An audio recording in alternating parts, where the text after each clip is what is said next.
Welcome to Off the Wall. My name is Trey. Thank you so much for taking the time to watch, listen, whether you're on YouTube, listening on Spotify, Apple Podcasts. We appreciate you for being here. Got a good show for you today. We've got Ron Luce, who is the color commentator for the Quad City Steamwheelers. Got him on the show to talk about his journey through the arena and indoor football world, a little bit about color commentary, what he's looking forward to in 2025 and beyond, and on Tap Sportsnet, which is something that he's involved with. So really good conversation with Ron. I've had the opportunity to interact with him on X/Twitter a little bit and here and there. And hopefully we'll be able to have him on during the season as well. Maybe do like a little check-in to see how the color commentary world is doing for him and how the IFL is going. So before we dive into the interview with Ron, if you could please make sure you're following us on all of our socials at Off the Wall FB, F as in foot, B as in ball, Off the Wall FB. We're on Instagram, we're on X/Twitter, we're on TikTok, and we're on Blue Sky as well. So go give us a follow on any of those if you want to. If not, that's cool too, whatever. But make sure you're also subscribing and liking on YouTube. If you're listening to the podcast through Spotify and Apple Podcasts, press pause. I'll give you a second.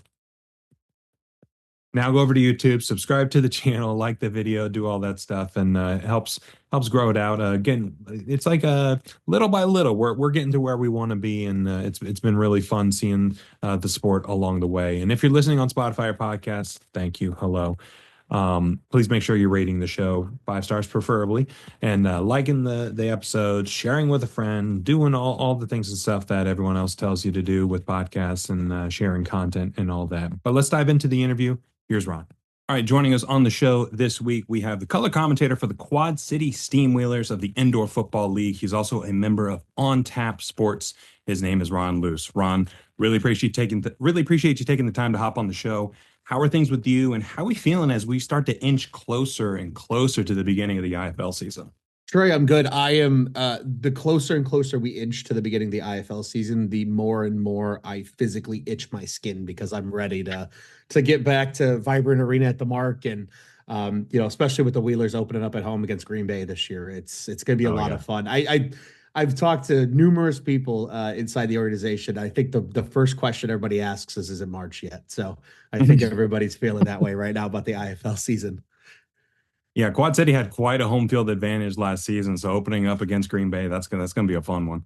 Oh, it should be. I would expect nothing less. I'm sure Green Bay is going to have a contingent that travels well as in addition, and Right. we'll get to see our good friend as well, Mr. Joey Bonadonna. So Hey, there you go. he always travels with the team down to Quad City, so it'll be cool to see him on opening night as well. Yeah, that'll be sweet. Joey's a good guy. I need to get him on either here or the turf tapes. We're trying to work that out, but Definitely. yeah, he's a great one. But before we get too far into what you do with the Steamwheelers, I'd love to learn a little bit about your individual journey with arena and indoor football. What was your introduction to the sport? So my introduction dates back to about 2000, somewhere between 2004 and 2006. Okay. I would see it on TV every once in a while. I was like, oh, that looks kind of cool. I wonder what that's all about. I was a diehard football fan growing up. Football's always been my favorite sport. So Right. it was really easy to get excited about. And one year for my birthday, my dad was like, hey, the arena team in Chicago, like they're playing again. Do you want to go? And I was like, yeah, why not? Let's do it. Let's go. So we went and saw a Chicago Rush game for the old arena football fans out there, and Yeah. instantly fell in love. It was actually one of those games. I think it was the first game that they won in their run to get into the playoffs when they had to win out to just even get in, and then they went on to win the Okay. Arena Bowl. And Yeah, yeah. so it was like, oh, now I'm hooked. And I watched every playoff game and I watched the Arena Bowl. And then the next season, my dad and I got season tickets. And then we had season tickets with the Rush from probably about 2007 until probably about 2011, 2012. Mhm. When everything started to kind of go awry and they started changing colors and Yeah. ownership was changing hands and things like that. So, but yeah, no. So my days date back to the Rush, guys like Atu Molden and Dewan Alfonso and Bobby Scipio. Like those are Yeah, there you that's my go. introduction to arena football. And I've enjoyed it ever since. And so for it to kind of come full circle down to be a part of the IFL is I guess kind of a part of one of the franchises in some capacity is pretty cool. Yeah, and probably the most local one to Chicago that we're going to see for the foreseeable future. So that's got to be cool too. Oh yeah, absolutely. And it's always fun because I have half of the people that I know where the Quad Cities are, and they're like, oh, okay, yeah, Mhm. cool, cool, cool. And then I have some people that are like, where is that again? And I'm like, Yeah. well, you go directly west on I-80 and you get there and you can't miss it. You'll run right into it. If you get to Iowa, you've Yeah. gone too far. So Yeah. Drive to Iowa and then stop. yes, Stop exactly. right before you get there. When you see the Mississippi River, just you're there. Yeah. Well, I was gonna ask you who some of your favorite players growing up were, but then you hit us with the Bobby Scipio. I was like, man, I haven't Yeah. heard that name in a while. You know, it's funny. If I had to pick a hardcore, like very, very favorite player, though, for me, it was Dennison Robinson. Okay. He was a DB with the Rush and loved the guy. And actually, kind of, you know how the Arena League is. Like fans develop relationships Yeah. with players, and he had a photographic memory, so he remembered everody. Oh And so it wow. got to the point where like we'd show up to games, and D Rob would look at us and be like, "Hey, Ron, Russ, he'd see us. Like, good to see you guys, and That's crazy. so he was a favorite. I mean, Matt DeRazio was one of the old favorites. Loved Russ Mickna. Um, JJ Ratterink. Him and I are still friends on Facebook from his Rush days. Oh, that's great. Still wish him happy birthday every year. It's Right. Yeah. just all those Rush teams, man. Like all those guys, I found at least one or two guys every team that I was like, oh, you're cool, you're cool. I like Right. you. And so I probably could just point and say, hey, go look at any Rush roster from '06 to probably about 2010, 2011. Pretty much the Reggie Gray days was Yeah. was kind of the end for me. But yeah, those were some of my favorite guys. But Bobby was up there too. Bobby Wasipio was my guy. Yeah. He's great. I mean, I've thrown this on X a few times, but just sitting around naming whole arena guys, it's a great pastime. Like Oh, it is. it's It just a is. ton of fun. The one, and it's funny too, like the one that I always think of when if somebody was to be like, well, name somebody that's not on the Rush. And I'm like, well, I mean, Damian Harrell was awesome, but then he eventually ended up with the Rush. And it's like, Yeah. Yeah. the one that always stuck out for me is Ben Nelson from the Mhm. SaberCats. And it was just because they were always in the playoffs and those games were always televised. And he was Yeah. always one of Oh their yeah. top receivers. So, and my grandparents, Nelson is my mom's maiden name. So, Okay. for them, it's like, oh, I was like, Nelson, that's cool, and It's extra. so Yeah. that's a name that I always think of too. But it's always fun to sit around and name old arena players for sure. For 100%. Well, I mean, what specifically is it about arena and indoor that you like the most? Like, what is it about the game that kind of hooked you and keeps you coming back? I mean, 20 years later, you're very involved with an indoor team, so something stuck. Yeah, I think, for me, I think it's the creativity of the game. Right. It takes the core, right? Football, we all love football, but it twists it a little bit and it makes it more high paced and the hits are bigger and Oh yeah. the speed is different and just like all the cool little rules, obviously, right? Like off the wall, you can bounce off the wall and you're still in play, Yeah. off the nets in the old arena days, going for a deuce, like a lot of the cool little new niche rules that the indoor leagues between arena football and then obviously now IFL and AF1, kind of their little twists on a classic game of football. And I think that's part of what it is, and just it's more football. And I think that's really at the core for me is what keeps me coming back. Yeah. And it's perfectly scheduled, especially with the IFL season this upcoming year. You get February off, starts in March. It goes all the way to week 0 of college football, and you just pick right back up. So Sure do. it is the perfect the perfect gateway between football seasons. Yeah, it keeps your mind busy when you're waiting for your favorite NFL team or just the NFL in general for those that just Right. Yeah. casually watch the sport. To yeah, just you get ready and then like you said, week 0 college football and you get your little taste, right? You get a kind of a half a Yep. week off because there's only like 4 or 5 games and then it's Yep. right back into it when everything starts up. Yeah, the IFL National Championship directly into Hawaii's first home game is Yeah. gonna be immaculate this year. I can't wait for it. Yeah.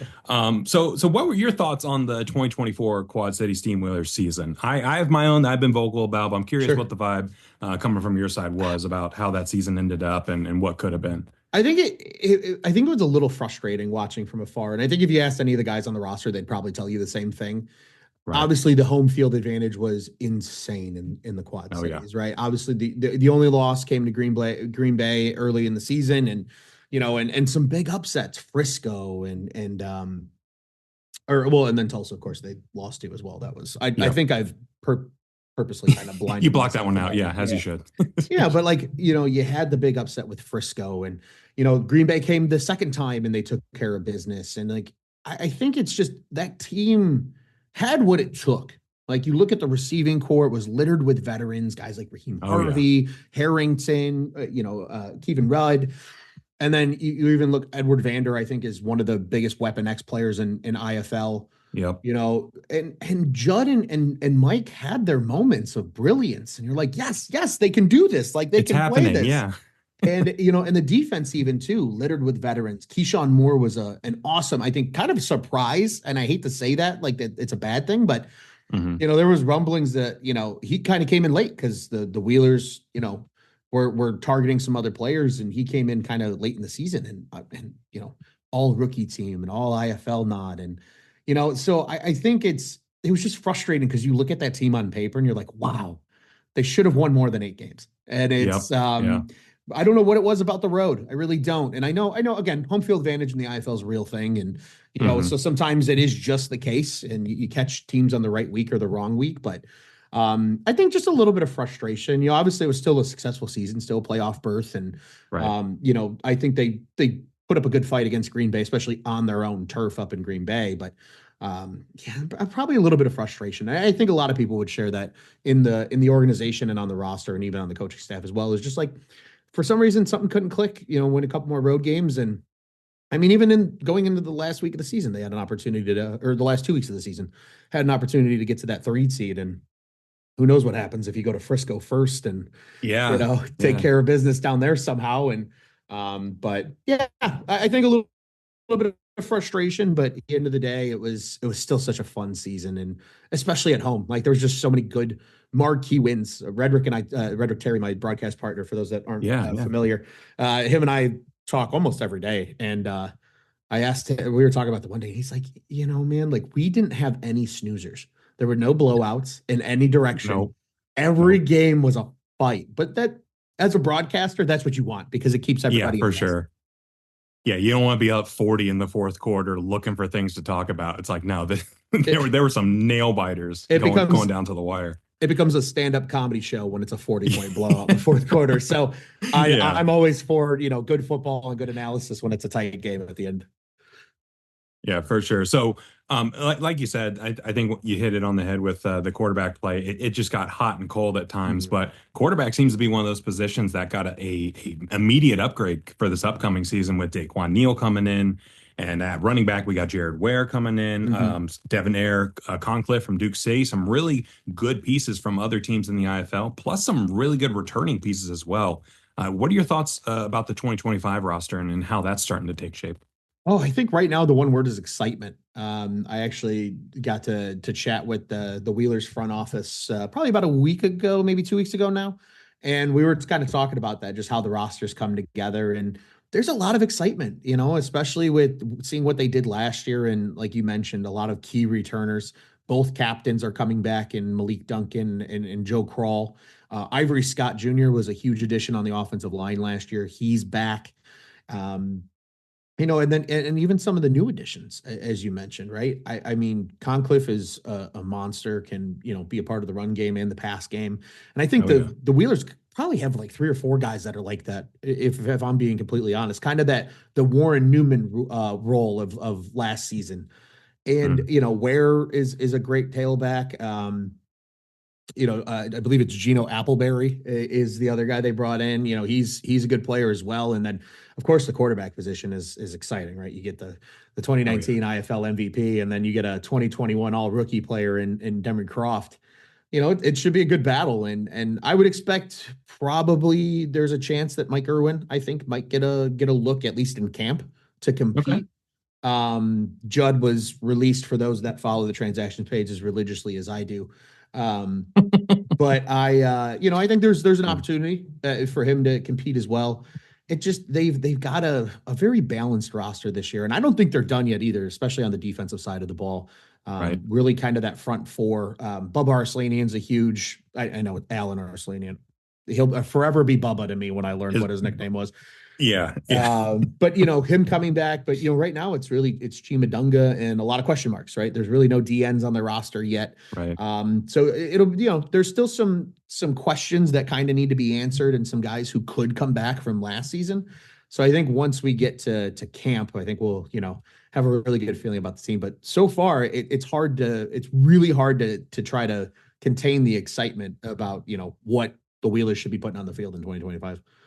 Yeah, I threw it on X that I'm buying all the stock in Quad City that I can right now, just because it's a very exciting roster, and like you said, they were right there. Oh Like yeah. they just need a little bit more consistency at a couple positions, and they probably would have been a 1 or 2 seed. And the way they played at home, Who knows what it, happens? it would have been tough. Yeah. It would have been tough outing for anybody to come in there. So I'm excited there. I'm right there with you, and I love Bubba Arslanian. I love the way he plays, and if he can pick up where he left off last season, man, we're gonna see some helmets knocked off this year. Like Yeah, he is a hitter. he's fun, man. He plays the linebacker position, in my opinion, kind of like the old Mac linebacker position in arena football. Oh Just yeah. the big bruiser who is going to run through people and almost kind of gives me like Bob McMillan vibes at times if Oh we're yeah. if we're Yeah, I going can see for that. arena comparisons. And Yeah. no, and his family's awesome too. They came to one of the last home games of the season, and they joined all of us kind of for the after party for the game, and we got to talk to them quite a bit, and it was really cool to get to know them and kind of get to know a little bit more about Bubba's story and things like that. He's an exciting player, and it was cool, especially I think because he was one of the first guys to re-sign. I think he was like one of the first two or three guys that Yeah. the team announced was coming back. So it's hard not to be excited about him because if I'm an opposing quarterback and an opposing receiver, I'm a little nervous about him flying around the field. Especially with some of the rule changes that just got introduced. They got fair game to hit a little bit on the wide receivers now. It's like, man, you gotta look out for where Bubba is. Oh Look for the yeah. oversized shoulder pads. Yep. Where's he at? Look for the neck roll and the big shoulder pads, and you'll find them. Yeah, 100%. So, you're as I mentioned, you're part of the color commentary for Quad City. How did you get into broadcasting? And you don't just do it for the Steamwheelers, is that correct? That is correct. So I also do broadcasting for my alma mater. So I played at an NAIA school in the Chicagoland area out here called St. Xavier University.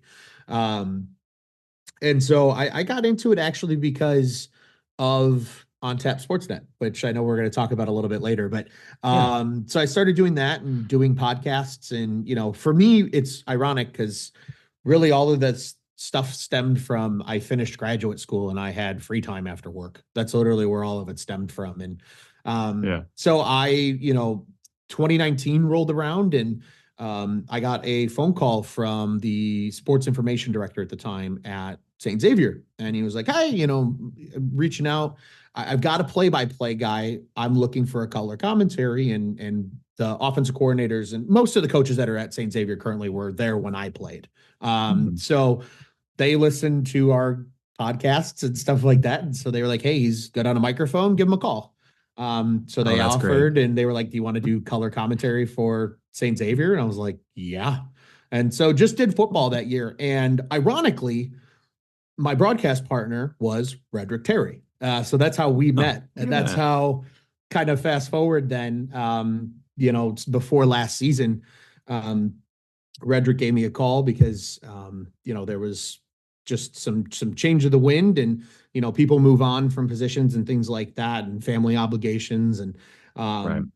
so I he gave me a call and was like, "Hey dude," he's like, "there's a color commentary job open that you should apply for." And I was like, "Where?" And he goes, "A certain IFL football team." And I'm like, "I'm like, "Are you saying it's the Wheelers?" And he's like, "Yeah." And I'm like, "Okay."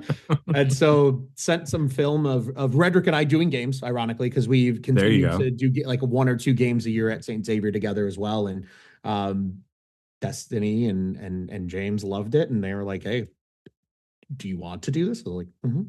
And so it Very was as much so, simple yeah. as that. So, but I got in really late last year. I didn't get in until I signed on with the Wheelers like mid-February.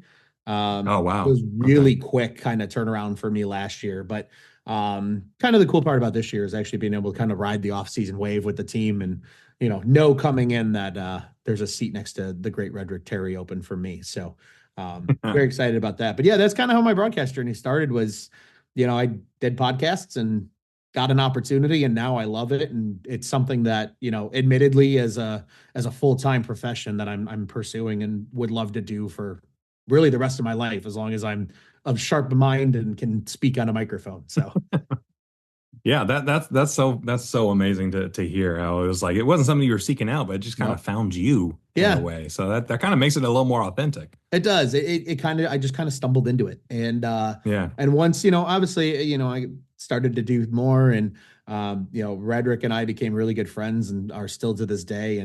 Um and he told me, he's like, you're good at this. Like, just so you know, if you weren't sure, like, yeah, you should think about trying to do more things. And St. Xavier's been great. I mean, they've been giving me an opportunity to call literally anything I want at the school and get those nice. reps and be a part of it. And so hopefully, down the road, get some tape out to some other people maybe, and maybe there'll be other opportunities. But this has been a cool one though so far, to be a part of a professional league and be a part of the Wheelers organization as well.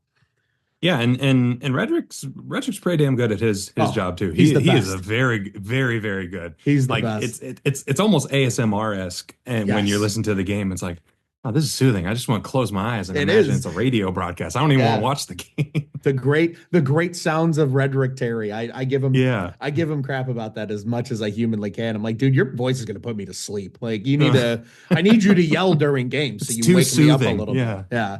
No, he's great. He's the definition of a consummate professional. He takes his job incredibly seriously.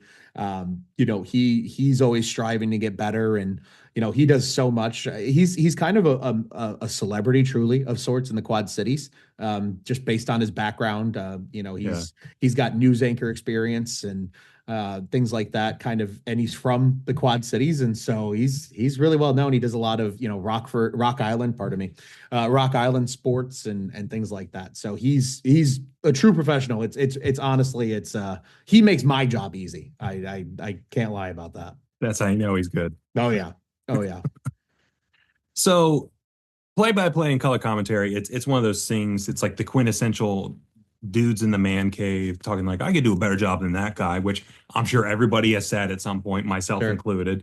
But what about color commentary may surprise people the most in terms of actually doing it on a live broadcast? It's fast. I think that's the biggest thing, because it's really easy when you're talking to your friends or you're talking to somebody to speak at a fast pace and have your thoughts together.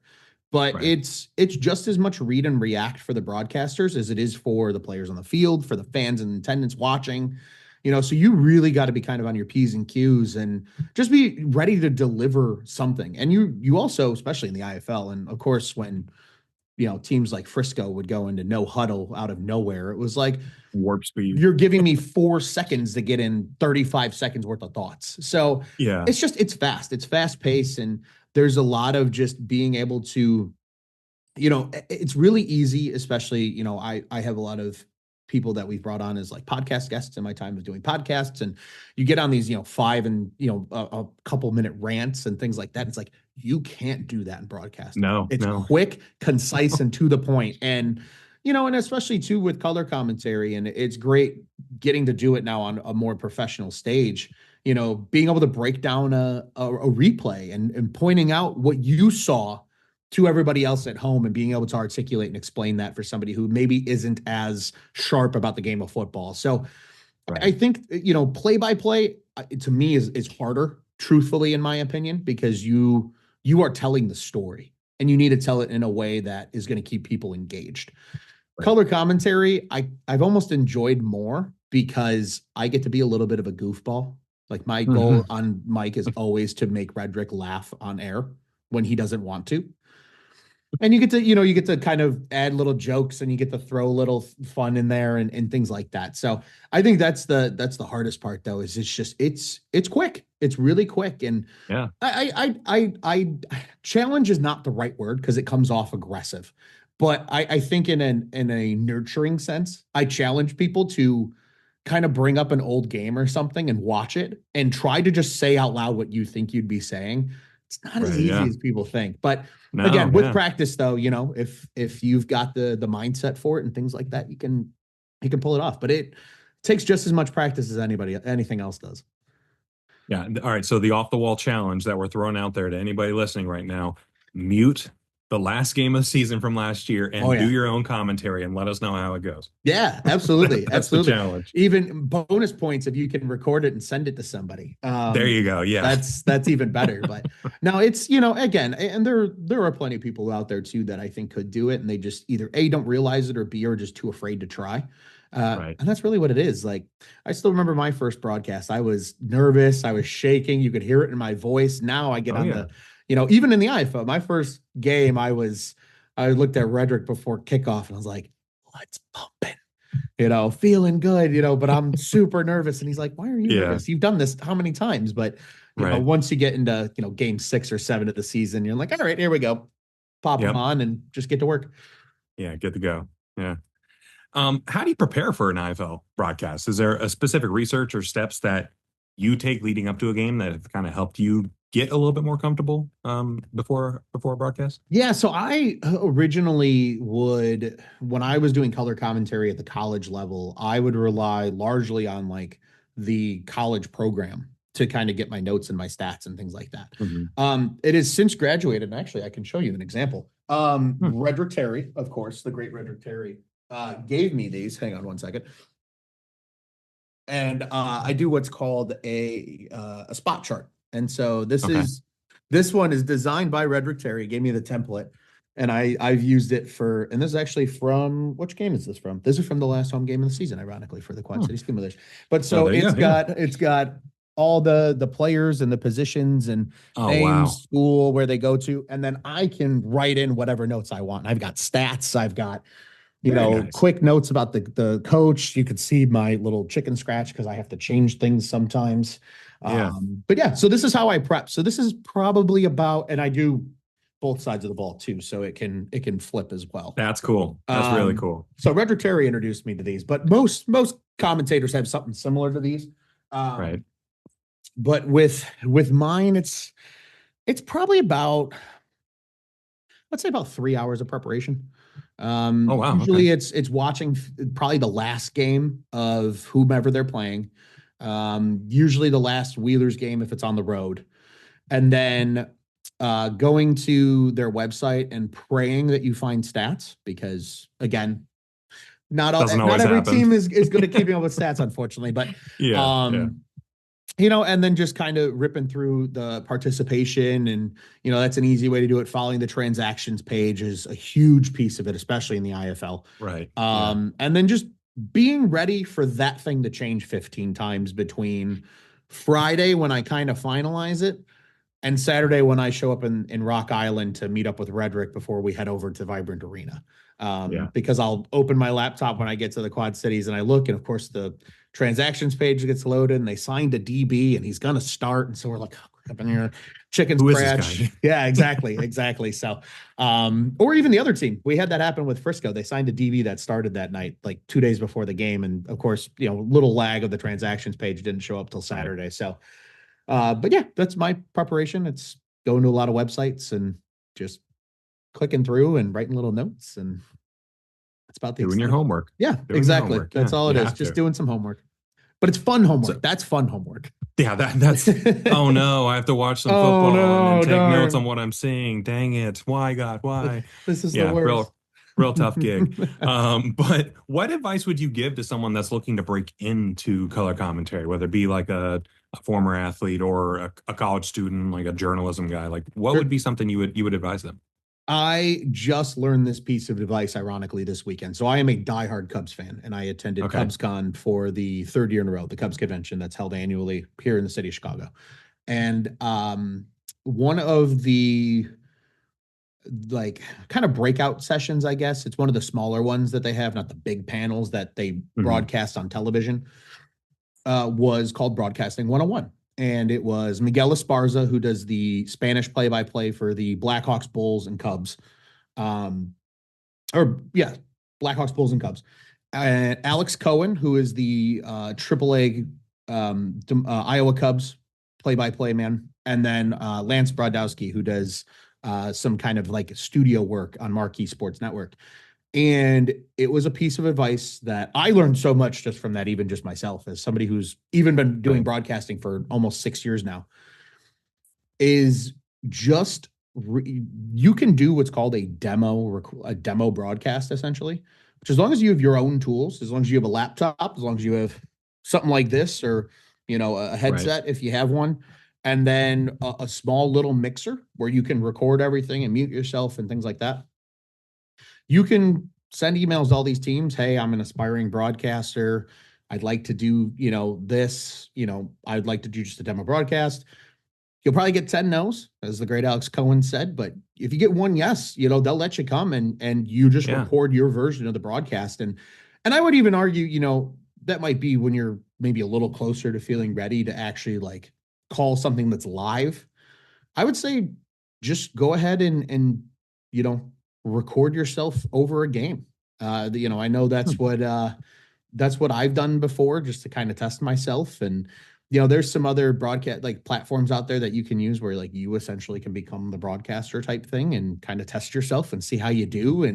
Um and never be afraid to just ask, hey, can I call this game? Hey, can I do this? Hey, can I do that? Because all these small colleges and things like that are always looking for people, so Right. they'll give you an opportunity. And it might not be a sport that you love, right? It's not necessarily going to be football right away, necessarily, for example. Yeah.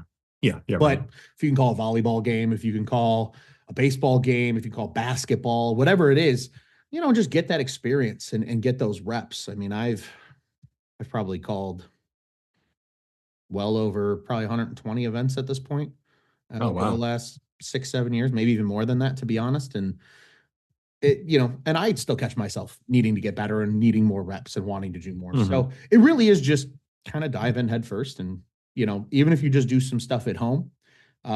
Spencer Pattinson, he's somebody I've met through, ironically, TikTok. He's also a play-by-play guy, does a lot of stuff down in Texas. And that's what he said he did. He would record himself calling games on a YouTube or something like that and send them out to teams and just say, "Hey, will you give me a chance?" And that's usually what it is. It's just kind of Nice. Okay. not being afraid to be told no, because that's probably going to happen more often than not. But Yeah. Yeah. and make connections. I think that's the biggest piece of advice too. I ended up in Quad Cities because of Redrick Terry. And, Redrick Terry got the job because he's phenomenal and he's got the connection to the Quad Cities. And so it's just, a lot of it's people, and then if you've got the talent, just making people aware of what you can do on a microphone, I think is really the best advice. And again, don't be afraid to screw up or not do well, because it's going to take time to get better and get to where you Yeah. want to be on a microphone. Because it's, again, there's a lot of like, I can do this, and then you do it the first time, you're like, that was not good, and then you do it 100 times later, and you're like, well, that was better, Yeah. but we'll get going and get better. So that's kind of my advice, is just kind of go for it and don't be afraid to be told no. Nice. Yeah. It seems like just taking action in any way, like just Yes, any amount of progress forward is the way. And like you said, the networking aspect, it's like it's not about who you know, it's about who knows you, like exactly. your exact situation. So Yeah. it's interesting to see how, I mean, your advice, you've literally taken it Mhm. and it's worked out for you so far. So It sure has. so you mentioned On Tap Sportsnet. Yes. That's how you got involved with Quad City. Um, Tell us about On Tap Sportsnet and Sure. how you got involved with that and what it is. Yeah, so on Tap Sportsnet, we are a Chicago sports website. We do cover some things at a nationwide level. We're credentialed with a handful of teams in the city. The Chicago Stars FC, but historically Chicago Red Stars, which is the women's soccer team in town. Hmm. Chicago Fire, the men's soccer team in town. The Chicago Wolves, which is the AHL hockey. Um, Oh, nice. and a few others that we've gotten credentialed with over the years. But it's really truly like, it started out as a, hey, we're a bunch of fans and we love talking about our favorite teams, and built an entity and built a company. And it is, what it is now, almost 6 years later. It'll be a 6 year anniversary come tax day, April 15th.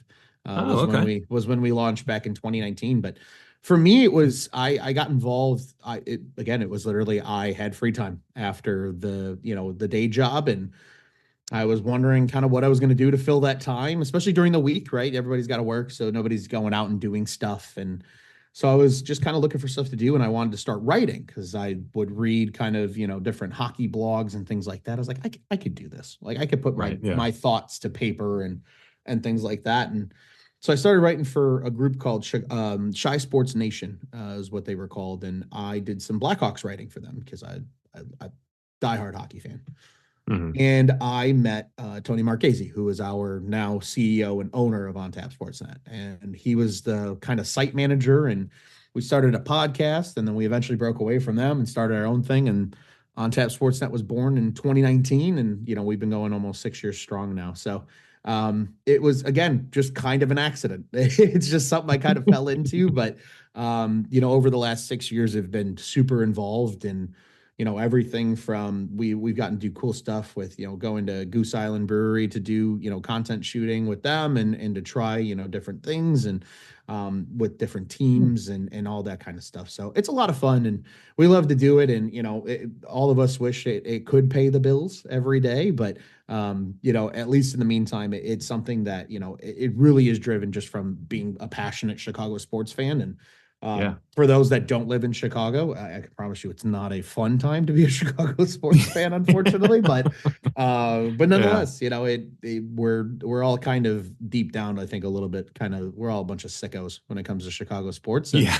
that's kind of what it is. It's the basis of it. It's fans, having a passion for their favorite teams and having an outlet to talk about it, whether it's through the written form on the website or for a select few of us, the podcasts that we put out.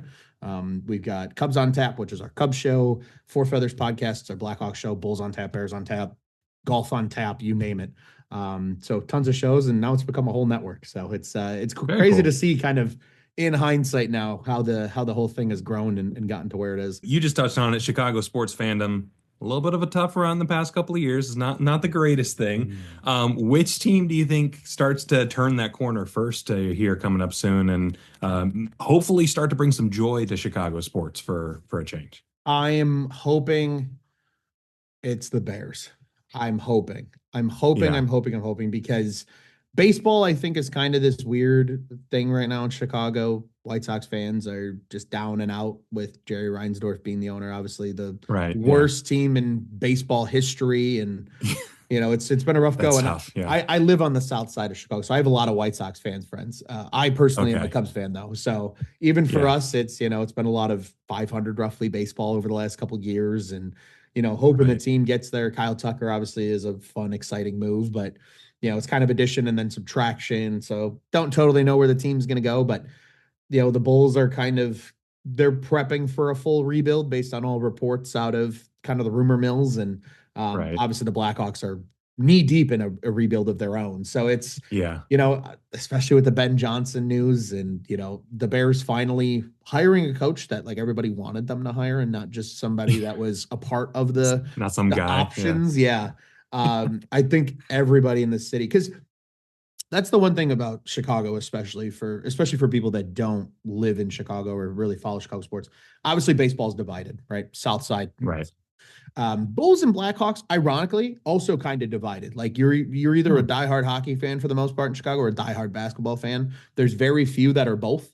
Hmm. And I'm a casual Bulls fan, but like Yeah. my fiance is a diehard Bulls fan. I'm the diehard hockey fan. So it You is balance kind of each other this, out. Yeah. there's still kind of this little like almost divisiveness, I guess, amongst the fan bases, even though they're not Yeah. rivals or anything like that, or even play the same sport for that matter. But the Bears is the one thing that unites the city. Everybody's a sicko every year and thinks this is the year we're gonna Yeah. do it. It's gonna be great. And then they go out and go 4-13, and we all reel through it. And then the optimism returns when the first game comes. And it's Yeah. if this, especially with how bad Chicago sports has been, largely since the Cubs won the World Series. I mean, the Sox have Yeah. had one playoff win since then. The Blackhawks have had a couple in the bubble back in 2020, but that's about it.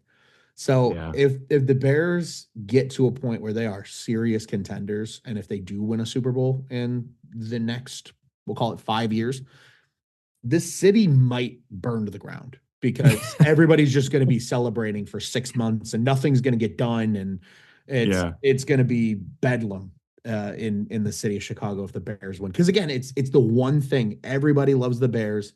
despite the Bears maybe not loving the fans over Yeah. the years. It's Everybody a very loves one them. way. Yeah. Yeah, everybody loves them, and I think that's the one team I think that everybody's really waiting for, because we've kind of gotten everybody's runs since the 90s. So like my generation is like, all right, we're satisfied. We've seen the Jordan runs. We've seen the Sox and the Cubs win their World Series.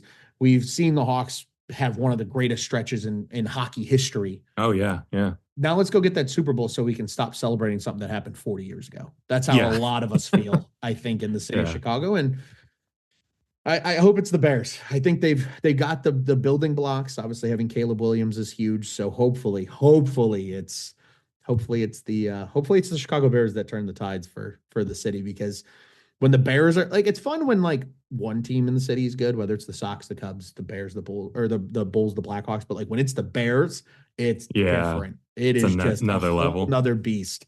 And Yeah. it's really cool to see, even from, not necessarily being directly involved in it, but just being a fan of it. And you see the chaos and the excitement of everybody, and people going to games and tailgating, and people are hardcore. And I mean, Soldier Field sells out now when they're not good. It's just going to be Yeah. tenfold when they are good. Yeah.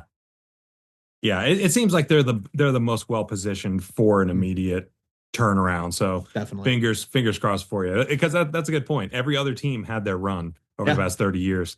You're just waiting on them. Just So waiting on them.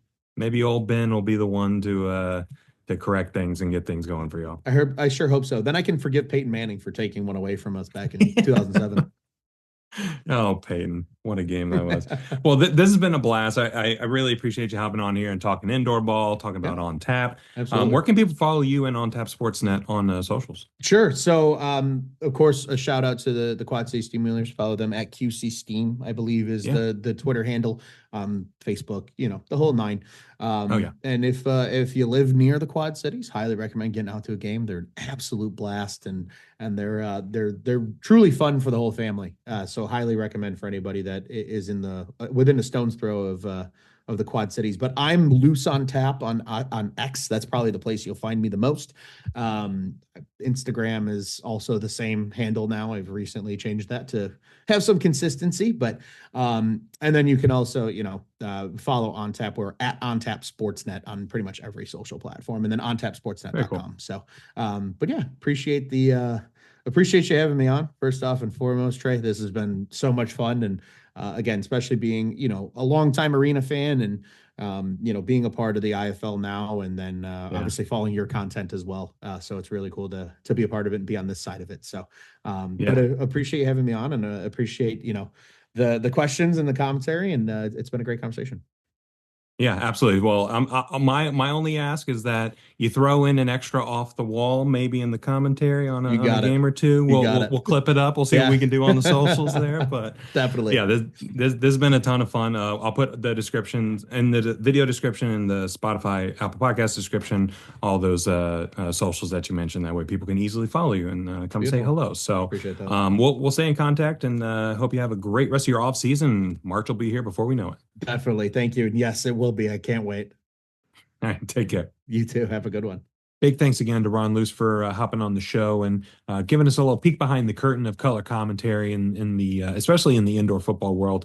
It's crazy to hear it from his perspective, and it takes a lot of practice to get into the rhythm of all that stuff. And make sure you follow him on all socials, and make sure you're following On Tap Sports as well, especially if you're a Chicago sports fan. They've got a lot of good things going on over there. So I'm going to be fully transparent with you. I am pre-recording this about a week before this is being released, so I don't really have news to share. I'm about I'm recording this 5 days before it comes out. So things and stuff may have happened, but the best way that you can keep up with the news is to A, of course, follow all the leagues on socials, but B, make sure you're following us on socials as well. I don't have any hot takes or anything to give you right now because I don't know what to have hot takes about because pre-recorded. It's going to be a shorter show than usual because of that, and that's the show. That's it. So it's a shorter one than usual. Big thanks to Ron for hopping on here and telling us a little bit about his journey through color commentary with the IFL and Quad City. And again, make sure you're following him on and the rest of the On Tap Sportsnet crew as well. Only 24 hours in a day. The fact that you chose to spend like 43, 44 minutes of that listening to the show here means a lot. So really appreciate all the love and support so far. Make sure you're subscribed on YouTube, liking, following on all the socials, all the things and stuff. You know where to find us. So we'll see you out on socials, and take care. Have a great rest of your week. Bye.